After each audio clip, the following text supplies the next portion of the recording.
Selectman Scott, You're live. family. Okay. You're alive, thank you. Okay, with the Senate Transportation Committee, we're resuming our meeting after a short break. And Thea or Michelle, Well, I was gonna just review a possible amendment Sure. to the T-bill with the All right. committee, and Thea was obviously drafted it for me. We took testimony around the fleet vehicles BGS has and how the first offer is made to participants in the Reach Up program who are in a plan to get them into training and employment. And we had some discussion after that. It seemed like it would make sense to all, after, if any vehicles that are left after Reach Up, to make them available. Vocational rehabilitation is another program that helps people get to work, people with disabilities. And the third was, which we had mentioned in that conversation, was Mileage Smart. So all this does is really take what is been in place with BGS and DCF relative to the Reach Up program, to then say, after that, VR and then Mileage Smart before putting the cars out to auction. So it's a way of making that supply of used vehicles energy efficient, many of them now, because of the fleet requirement that we put in, available. So it's just available simply, for sale or? yeah, they would purchase them. So it, Did state buildings okay with this? well, I thought I heard. Commissioner Fitch said she wanted to testify about it. so we should have them come in and testify. Yeah, But so the I heard her purpose- say something in the hall the other day about that, and I didn't know what was. So the purpose is, actually, the order is different. I would have had DCF, Reach Up, VR, and then Capstone.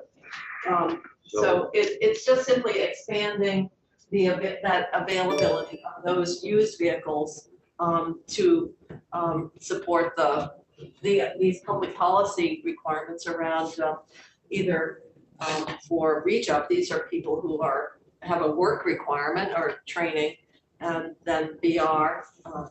The whole purpose is to help people with disabilities enter the workforce, and then, But do all these cars go through state buildings first? yeah, they have the So- fleet. So I guess my question is, have they testified, have they heard? No, they're anything coming about this? in, they're coming They in. even told us about they're already doing it Yes. for Reach Up. They are doing it. So we're just expanding, say if Reach Up doesn't take them all, then go to DR, and if they don't take them, go to. Okay, as long as they're involved. in it. And they pay the market price. Yeah, and there's a formula, there's a memorandum of understanding that currently exists between BGS and the Reach Up program, or DCF, and this would simply make those Have vehicles. you asked Jeannie to schedule them? No, this is, Oh, yeah. we need to have. Michelle's got it, okay. We need to have BGS come in and testify. Their fleet manager is now over at AOT. Remember we had, Harmony. well, Harmony, but a woman who was kind of filling in from BGS, Yes. testifying. So as of next week when the House comes in. And her first response is, oh, well, they should just go and buy it at auction. And we were like, no, we should not. We should go through this offer first, and then anything that isn't needed and bought by these three entities would then go to market auction. So how much do they pay, fair market value or listed or book, or how do they come up with a price if it's not auction? They Average. have a memorandum of understanding. And it just says, there's a statute that allows surplus property to transfer to any other state agency or department having a justifiable need for the property.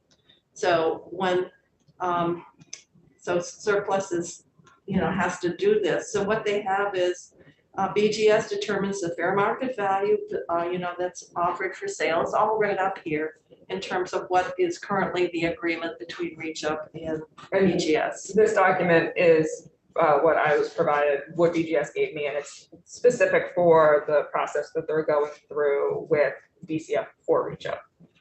So it's essentially building on that agreement and the provisions there, but extending it to these two other, one to the VR participants and then to the Miles Smart program. And I'll switch the order of 2 and 3, and I will say that it's prioritization. I see. Yeah. So we should hear from BGS, obviously, but it's just simply, Yeah. um, We'll talk about that. so, The committee, think about how we're gonna go through this. So like I said, well, the House will be in next week to go through the bill. And then we'll decide on who else you want to have in to testify and any interest you have in any other thing before we start accepting or rejecting parts of the bill. And we can go back through Senator Jim. I definitely hope we can have GMT back in. I know they've been in, but just to talk about how to make more flexibility with that fare free allocation and to update on fare boxes for that transformational piece. Okay. well, I think we would want to have testimony from BGS around this amendment. And I mentioned yesterday that Bass still wants to come in and plead their. We've already, she's already got that. Okay, so that was the only other one that I. And I'd like to not to lose the momentum on where the regional part of the airport was, so if we could, I don't know how you guys feel about that, but if we could just, there's nothing we're gonna get done this year. The committee to study the airport? Yeah, Okay, yeah. yeah. We have like, Do we have language in Yeah, that? we do. It sounded like it would need to be updated to reflect some of what Michelle said, at a Okay, so minimum work of on some the language that would funding update source it. and the amount. Who would appoint the members and how would they be appointed? Well, Michelle was, South Burlington City Council. That's in the, that's in the, Well, that's this in the important we have on language. this committee. No, yeah, well, I think Michelle had talked about yesterday how that would. Oh, did you talk about the, well, go ahead. We have a version that speaks to who's appointing it, but maybe I could take what we heard yesterday, work with Anthea and Michelle, and then we could walk through it next week sometime. Does that sound like a plan? Yeah, because it's important who we have on that committee, because I heard that yesterday, you can't load it from one side or the other side or whatever. You gotta have people understand. it has to be independent and that, yeah. in terms of the study. But normally we have a process by which people are, not by individual name, but by the position or the entity that. The mayor didn't finish up the other day, so he'll have to, we'll have to Right, we come never, back, continue the discussion with him. We didn't finish his testimony because he got Technical. cut out, yeah, go ahead. So on this, what I was gonna propose, and maybe just get a reaction now, is there's currently 7 seats, which are very well articulated who appoints them. I was gonna propose adding another one for Burlington to address the Burlington's ownership, and the mayor asked for more seats. And then one more to be appointed by CCRPC to pick somebody from the general aviation community, which was what Chair Reilly and Megan Every were advocating for. And then 2 non-voting seats for Charlie Baker and the current aviation director. That's where I was gonna go. Very important. I just want to make sure that everything's covered. It's our one shot right now to get this thing out in the open once and for all, have a good discussion, because it's been around for a long time, talking about it, so. Anything else? Yes. So that committee will, they won't really do the study. We're not thinking they would just like write the scope of work for the consultant, but they would agree on what the scope of work is, basically. After there's an RFI, you said. Yeah, so Senator Perks, like what I would envision is that the agency would probably work with the CCRPC to develop an RFI. That would be vetted with the committee. And then we'll put the solicitation out, we'll get the deal back in terms of the potential scope and who we might solicit out in the world. And then we would finalize the scope and solicitation process, run that by the committee, get that out there, and then we would have a consultant on board. I'm also envisioning that we're going to potentially need somebody to facilitate the meetings separate from the consultant, somebody that has sort of a better regionalized understanding and relationship relative to the goings on, because the consultant will deliver all the technical details and have the conversation, but I think we just still need somebody in there. So I'll talk to Senator Perchlik about some Senator Chittenden about some ideas on that, and we'll figure that out. That's the best compliment I've gotten. I didn't realize you're so funny. Please do, Senator. Yeah, Yes, anything else, Cynthia? No, I'm here to draft the language you guys tell me to draft, so Okay, I am so- just absorbing right now. I guess we're trying to get all the pieces together so we don't get in some sort of schedule so we can go through it, say yes, no, and work our way through it with it. Anything else that you can think of at this point that we were missing that you want to add added or? No, I think we, with the things we've talked about for the schedule for next week, I think Yeah. we'll probably have a pretty full schedule next week. Okay. And then we'll see where we get to at the end of next week. Yeah, then we'll start chopping things off as we go through that we agree or disagree. Yes. Can you remind me, Michelle, the 3 million for charging infrastructure at Parks and Rec, fishing access, that was an administrative. But they were, I think I asked this question before, I just can't remember the answer. My impression was they did that only because they were trying to make a connection to ARPA, not because they said, oh my God, we need charging stations at fishing access. I believe that my response to that question was that I don't know how that decision was made in terms of which came first, the chicken or the egg. Okay. I know that there, certainly have been discussions that forest and parks recreational areas are clearly like a dwelling location where people who have electric vehicles would likely need that service in some manner. Because what, they're what? Well, They're dwelling there. I mean, they've driven there from somewhere else. They probably are gonna be there for a little while. They need to charge their car while they're there and to get home. So Right, it depends on where they're driving from. it does, absolutely.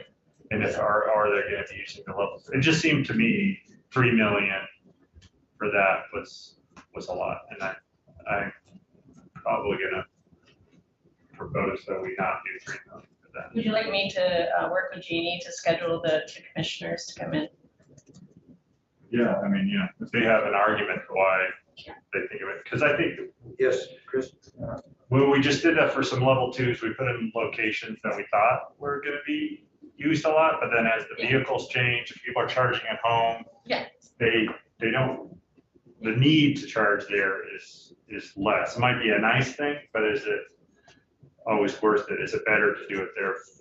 Even though it seems like we have a lot of money now, in 3 years we're not, so I want to make sure we think about that. Yeah, I would think that the commissioner of Forest and Parks could talk about the percent of out-of-state travelers that come to use our state parks, and if that could potentially be an element of consideration. And that's My really, concern still is, maybe I missed this, if you put a charging station out, and who determines the price that's gonna be on that charging station? And who gets the benefit? Is it the person that, say gas station puts them on their lot, they get 2% or 5%? And how is that? It's a contract, so you can do it any way you want. There's So no- who established the base price, I guess? There's a contract between the owner, so Forest and Parks could do it different ways. They could just say, hey, you charge point, do it, we don't care, charge whatever you want. They could say, So ChargePoint is a company. yeah, they're in the company, like the ones that did the ones here. Or they could say, charge point, we'll pay you this fee, and then we'll take our profit to pay for our maintenance. So ChargePoint sets the base with power companies like Green Mountain Power. Yeah, I mean, the Green Mountain Power just sells the So power, just, So that's what I'm saying, how's the markup gonna work? Does anything come to the state at all? Do we get anything at this point? Nothing? right now, they're not. We did give them the authority to do that, but they haven't taken it yet. Okay, I'm just trying to figure out what's going Yeah. on. That's just something. But just back to the question that is sort of always floating around in the background about the state gets the Gas equivalent of the gas tax. Yes, yes. There is not that for charging stations right now. Okay. So just because the state, for the state-owned and controlled ones, has the authority to set and change and collect the fees there, it's just like a charging station at a gas station somewhere unrelated to any involvement with the state is not getting like pennies on the kilowatt hour there. Do you We see? could, Well, commercial. I look Yeah. at it like, it raising the fees, what you're talking about, Senator Mazza, about starting to get to use that monies to further these projects that we need to come up with a match on. We don't have the monies to come up with the $40 or $50 million that we're missing on match to try to derive fees from that. Do we see a big discrepancy in pricing, from one, charging station to another? Do you see a sign that says 27 cents a kilowatt and the other sign says 19 cents? I mean, do you see that happening? I'm ignorant about this. I don't understand how that works. So Senator, first of all, there's not much in the way of signage in many places in Okay. terms of what the cost is going to be. Yeah. And that ties into the Agency of Agriculture's being Weights and able measures. to, Right. yeah, weights and measures. Are you getting a kilowatt hour? Are you displaying what the cost is and all The of that? consumer should know. It does say on the little screen, but you have to like go up and look at the screen. I'm thinking of the gas station sign. Yeah, they don't have those, yeah. Yeah. You might pull in and then plug in and say, oh my God, this is Yeah, $2 yeah. more. Do you notice that? It does say on there, so it tells you, but Well, you're just usually mostly thankful that it plugs in and it works and you got your. Yeah, that's right. and it's not so crazy.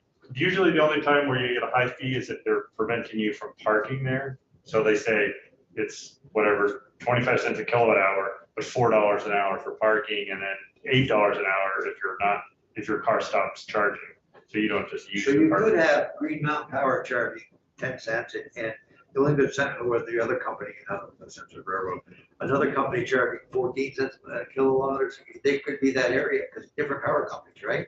Yeah. So I wonder if they're gonna be close or nobody Well, controls it. the PUC controls what the I was gonna say, utility sells to utilities are the regulated. charging station. But Okay. the charging station, there's no regulation. They could buy the power from GMP of 16 cents and then sell it for 30, Okay, or they could sell it for 45.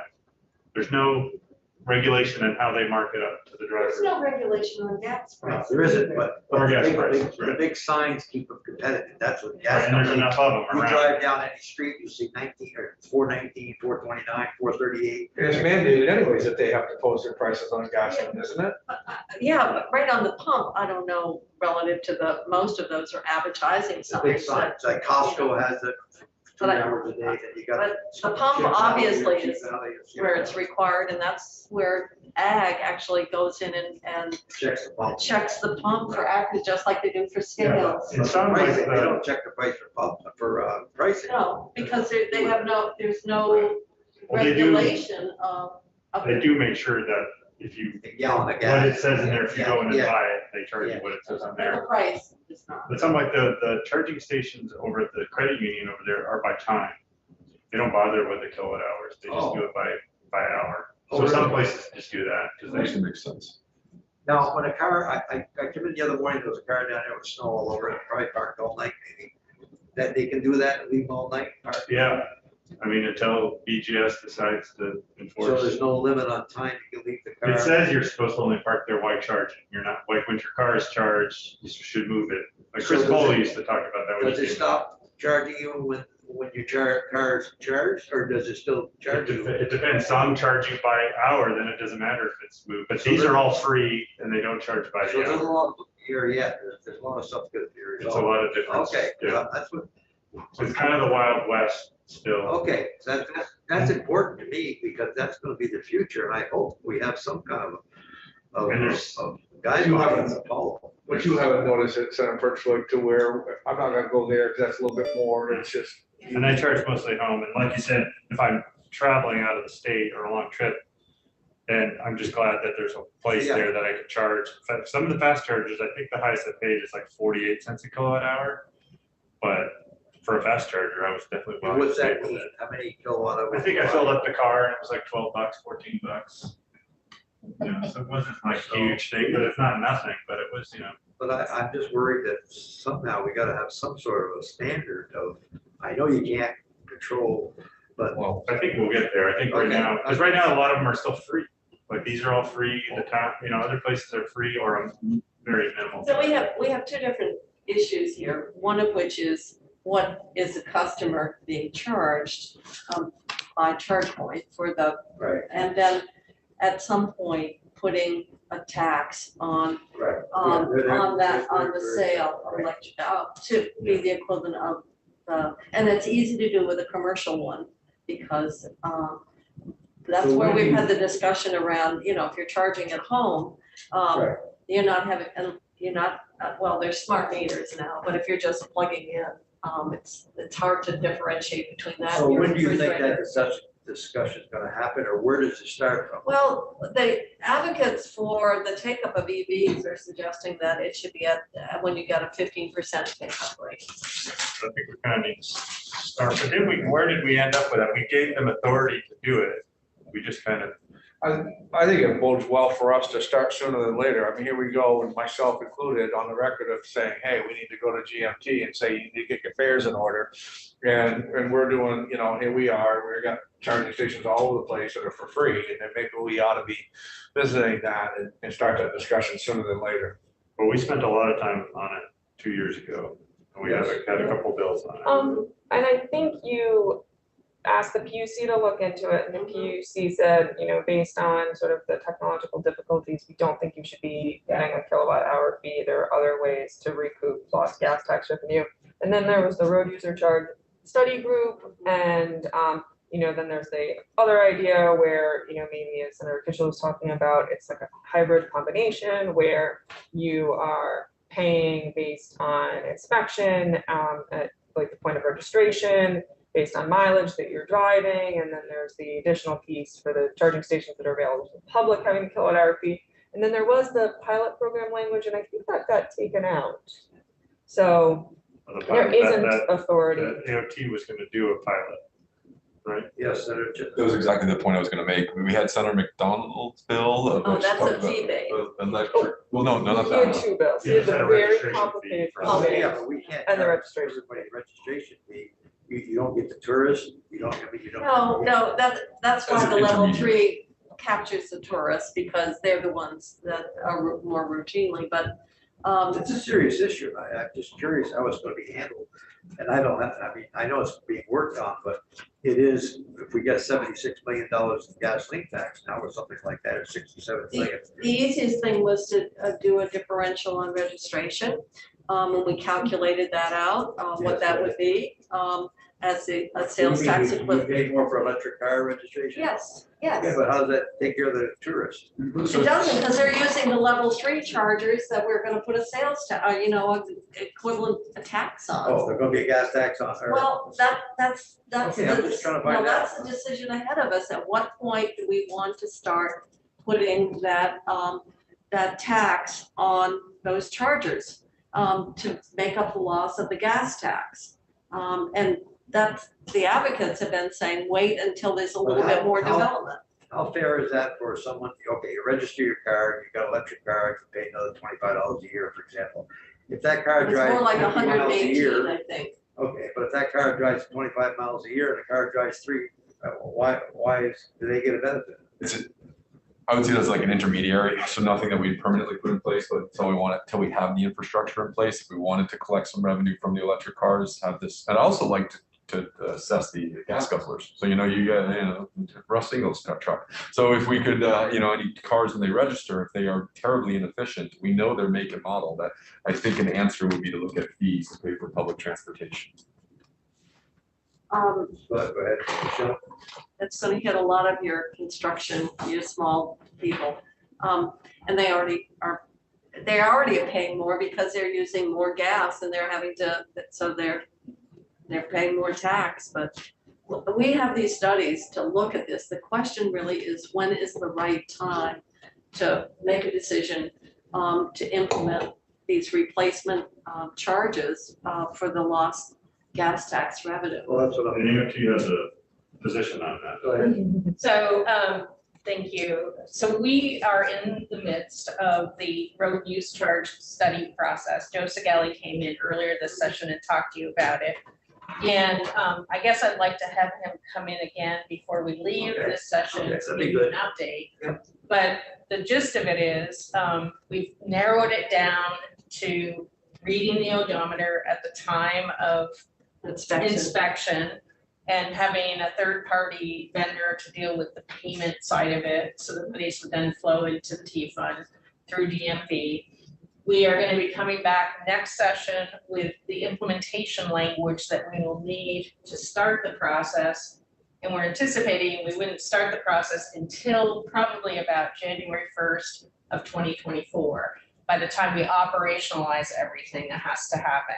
So Joe can give more details. In terms of the out-of-staters, right now, it's about a $5,000 impact in terms of lost revenues. And so until we get sort of enough activity in this sector, it would be more costly to charge the out-of-staters than to not charge them at this point. You're saying $5,000, that's all they give us gasoline tax out No. here? That's all they give us in electric vehicle Oh, surcharge. The lost revenue. The lost revenue. Gasoline, They're still paying the gas tax, obviously. because the gas tax is still Yeah. huge. I mean, just the boating community alone, Easy.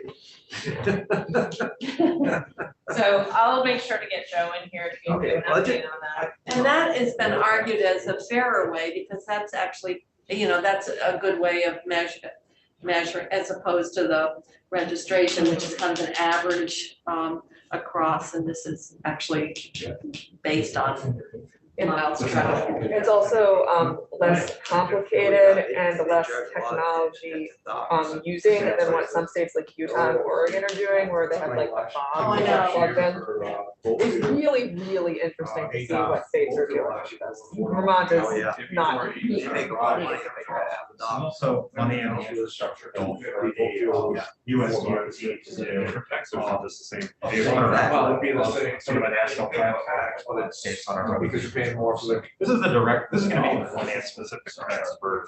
That's why people with The the gas trailers tax is are gonna going be to here for the have foreseeable a station. future. Everybody across the knows. street. That's an eroding tax base. Everybody knows. They went to the marina. And we've been talking about this, They it, make the but marina has that whole- the testimony was they make- 50 they got you. really make it That boat more goes the down, they're administrative gonna fill up. complexity, et cetera. And also get, Gas can down to my dog.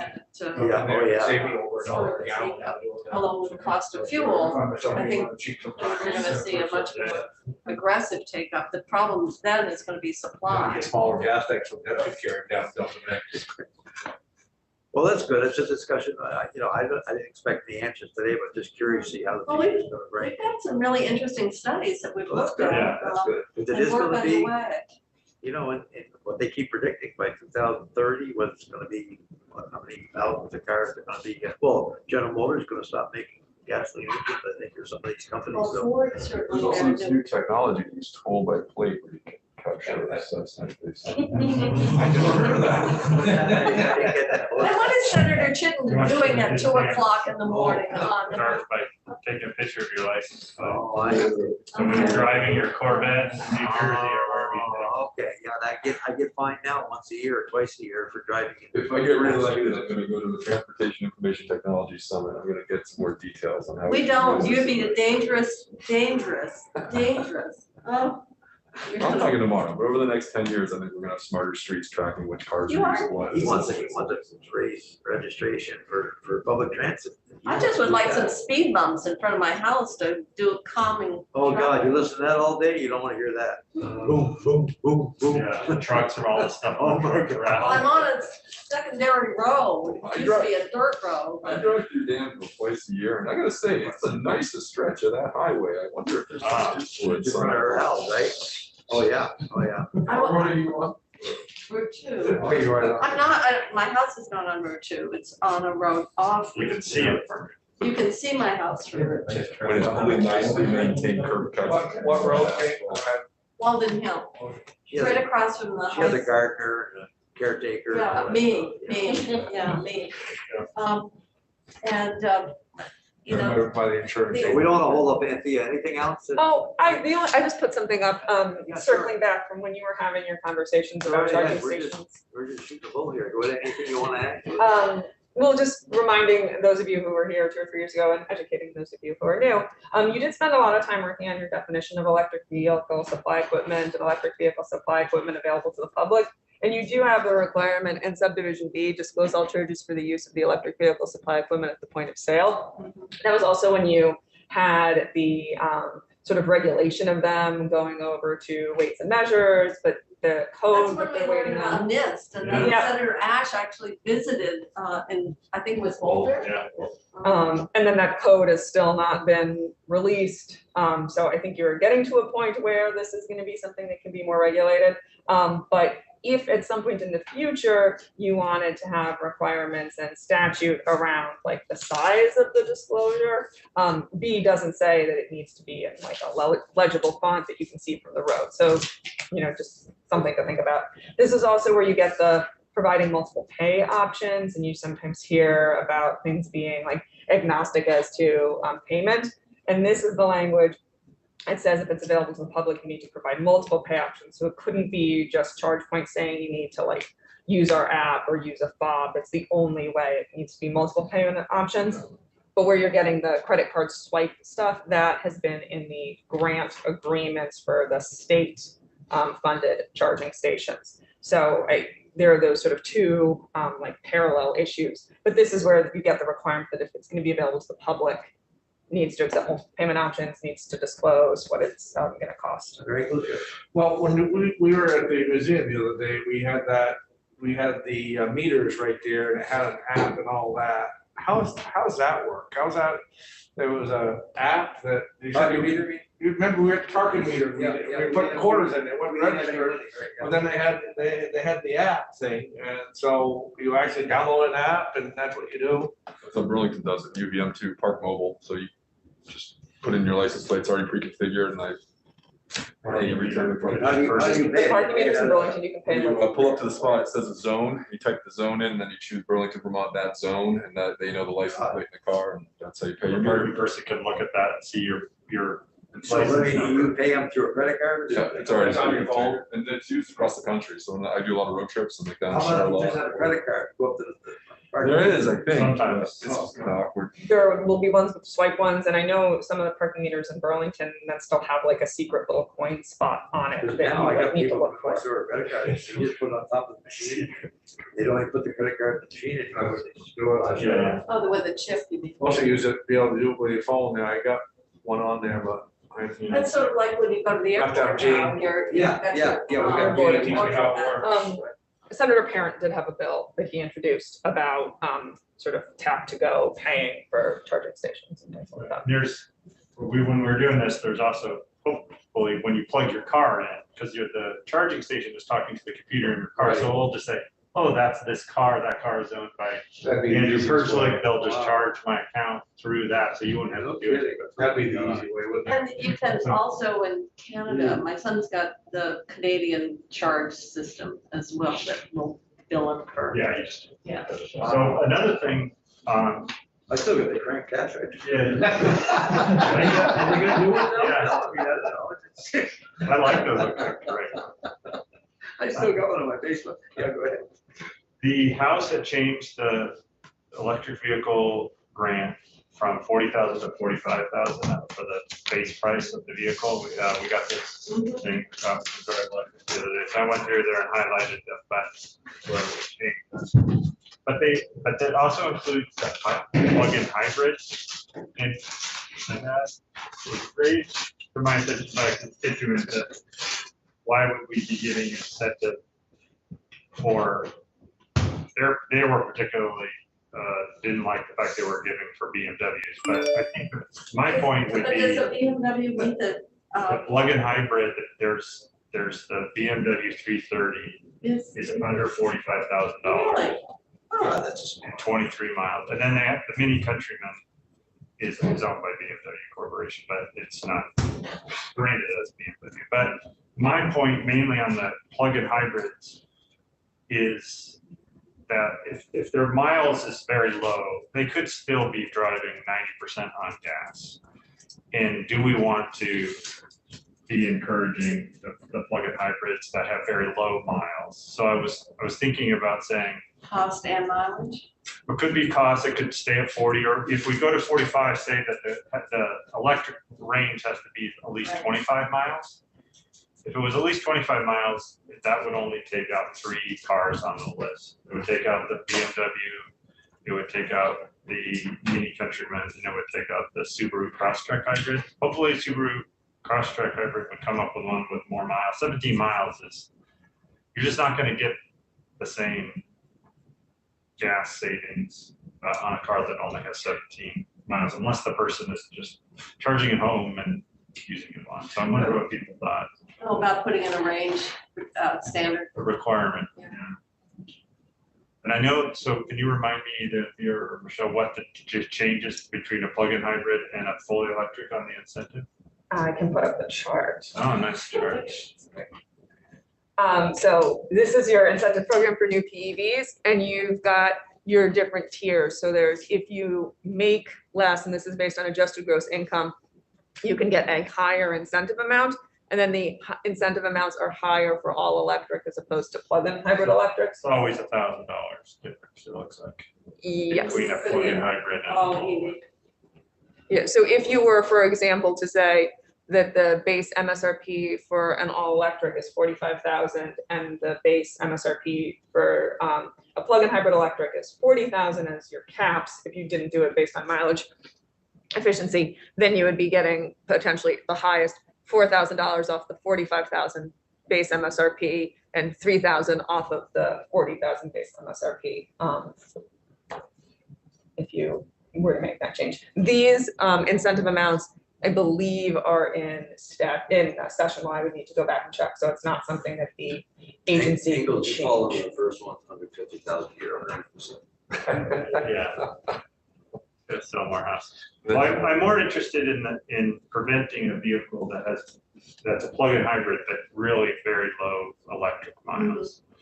So, It seems Well, to, you know that better than all of us, and so whatever you would say about that, we would follow your lead on that, I'm sure. so I'm suggesting the miles, but if, I guess the only question is just not allow those. you want to put in an electric range mile. Electric range of at least 20, that's the first column. So electric range, if it doesn't get 25, then it's not eligible. That's from the factory? No. Yeah, That's but what they, it is. yeah, the EPA range. So I think what you would do then was for 5, apply to manufactured PVs with at least a range of X miles per hour Electric and range, yeah. a base MSRP of blank or less. Yeah, we can still change the 45, but if we change the, Who would have a concern with that? at least the 25, I don't know if AOT cares. Is that gonna be the function of the battery size on the form factor? Are you talking about the electric efficiency or are you talking about No, the first column, The electric electric range. range. wouldn't efficiency be more of a better measure to do a threshold on? Well, it depends, because the overall efficiency does take in gas mileage, but if the program is to promote electric vehicles and electrification of our transportation sector, then efficiency isn't as much for this program. But there might be other reasons why you would want to incentivize just overall efficiency.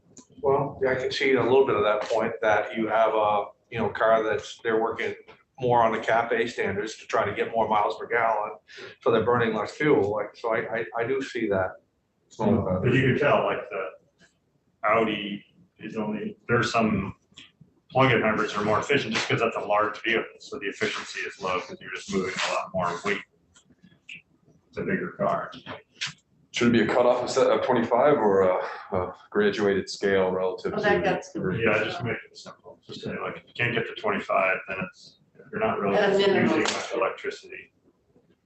The only thing that would give me a little pause is taking the Crosstrek, the Subaru Crosstrek, which I would think would be a popular. And the Mitsubishi Outlander is 24. Oh, an Outlander. Yeah, So that- yeah. You could do that and have it be effective like a year out or something. Is that not necessarily going to drive the market with Vermont, but if you think that efficiencies and range are going to get better. Yeah, I would think the range is good. And I could talk to Dave Roberts and others about it, see if there's some unintended consequences or something. That would be my I think it cut out the Mitsubishi with a 1 mile difference. I don't know, that's. right. Well, we could also do the 40, keep it at 40,000 because, Is that, yeah, the Mitsubishi Outlander is 36,000. You're saying the price of the car you're talking about now? Yeah, Yeah. because right now we have this 40,000 for the. Does that annual report that you have to do, does that include the different vehicles that were purchased? I'm sure it must. Because I know the report is very, very long. You can see what vehicles people are actually buying with the incentives. Let me go over the report and see if it will tell us. I have constituents that have reached out with their church, somewhat frustrated with that 40,000 threshold because they have to buy all-wheel drive vehicles because of the nature of where they live in Vermont. It's more expensive. Yeah, I'm okay with the 45 for the electric cars. I was thinking 40 for the plug-in hybrids. That would cut out any of the all-wheel drives. I mean, the BMW is optional all-wheel drive. The Mini Countryman, I guess. Has that 40 been in place for the last few years? With I inflation, should we just pump it up? think it was 40 when the program was So started. this is what we bought, 540 subsidies, Yes. or incentive And this payments. is- That's just low. Total is 1,200. Oh, let me see. Oh, okay. Yeah, So that like mini Countryman that you were talking about, there was only one that was incentivized. Nobody bought the BMW. Oh, but that was over 40, but it would be. so the Leaf was the big one, the Bolt, that's popular. I'd support raising that MSRP just for inflation and the fact that all-wheel drive vehicles are more expensive in Vermont and necessary. What a huge change in the next 20 years. It's just amazing. When I think about the hundreds of thousands of mini bars, 7-Elevens and all those nationwide, Yes, they all gas, they all gotta think about now, They're thinking of it. because it's huge. I think 7-Eleven's got like 30,000 stores. It's amazing what they have to get prepared for because the trend is gonna be. I don't think they're well positioned for this. I think the malls and the grocery stores are going to be where you want to put these chargers. It's gonna be huge. I don't You gotta have a place to be where you've got large parking We can go capacity. 20 minutes walking around and getting some errands done. I don't want It's to hang a out. whole different world. You want to be near by the travel Don't corridor. forget 7-Eleven if I just offended anybody on the. And Theo, this is a report for a fiscal year or from the beginning? Maybe batteries. Zoom, streaming with Zoom going kills iPad batteries. It was better when in the house we had the projectors. I'm thinking based on the timing of this report that it's fiscal year 20 or calendar year 21. I want to say that I think they had the data all the way, I think we probably submitted this, January 31st, so I think it's the calendar year data. So it's Probably says there somewhere, For but calendar year 2020. yeah, there. 3.4 But I- million for that one calendar. But I know, I think, because this is saying in 2021, nearly 2 million was issued in incentives, a 69% year-over-year increase. I think that chart was the history of the program Oh, at the inaugural report. That's what it said. 3.5 million. I think if you were to go to another part of this report, we're probably gonna get to. Yeah, here you go. This is it broken out to get your 3.5 million from the start of the program. I think if you were to go somewhere else in the report, which is 170 pages, you're gonna find probably something that's not history of program. Those leaps were early in the program because the Nissan company also offered us 10,000, but you could get a Nissan Leaf for like $7,000. And then some of these have probably phased out from the federal tax credit Yeah. over time. My daughter turned 16, I'm buying an electric car and I'm getting a rebate, so I'm going to talk.